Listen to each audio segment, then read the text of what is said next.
before we start, I want to kindly thank UK Rob M for buying us a cuppa since the last video. It's always appreciated. Now, there have been some fairly decent World War II films, some incredibly boring ones, and of course some fictional accounts too. What we're missing is a film about one of the most feared members of the other side, Otto Skorzeny. Born in Vienna in 1908, he was a good boy at school and went to uni to study engineering. When not trying to get his leg over, he joined the fencing team, which is where he got the scar on his face from. In 1931, he joined the Austrian branch of the Nazis and was put into the SA Brown Shirts. Being over 6 foot, he wasn't shy or retiring. He was also the reason he wasn't allowed to join the Luftwaffe, because he was too tall. By 1940, he was a second lieutenant in the Waffen SS and one of the Austrian painter's bodyguards. After a few successful military operations, he got a head wound in Barbarossa, but he did get an Iron Cross out of it. He also got a break to read through some books where he devised some more unconventional means when dealing with enemies. The higher-ups liked these ideas, and he was put in charge of the Sonderverband ZBV. In July 1943, Mussolini had been locked up in the north of Italy following the monarchist coup.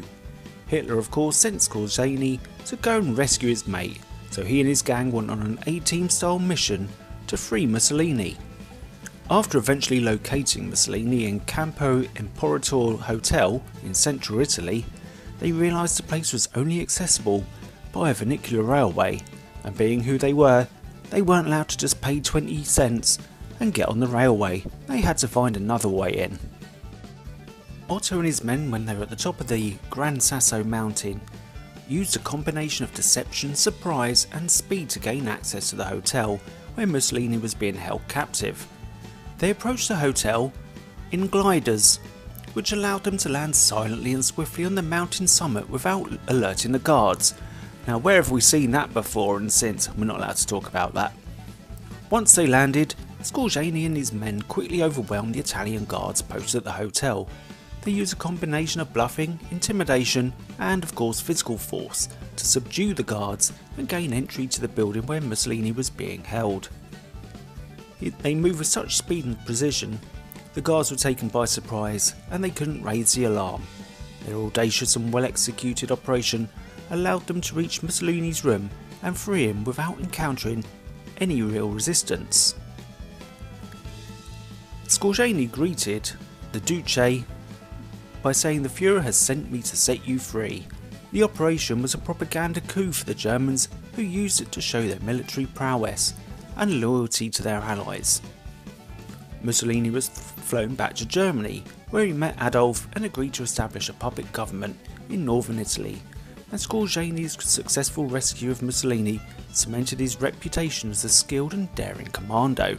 He also led Operation Grief, when during December 1944 he commanded a unit of German soldiers who, dressed in American uniforms, infiltrated Allied lines to cause confusion and sabotage, and efforts to capture key bridges over the Meuse River. He was eventually captured by American troops in May 1945 and held as a prisoner of war and went to trial. He didn't deny anything that he did, but he was let off because the Allies pointed out that they also acted unprofessionally, shall we say. In 1948 he escaped whilst facing other charges. He had help from his German contacts. Then later on he fled to Spain, which was still under Franco, so he had no problems there at all. He also spent time in Egypt and also Argentina.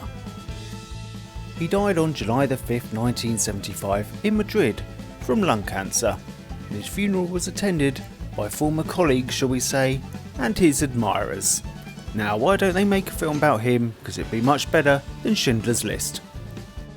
Ta-ta for now.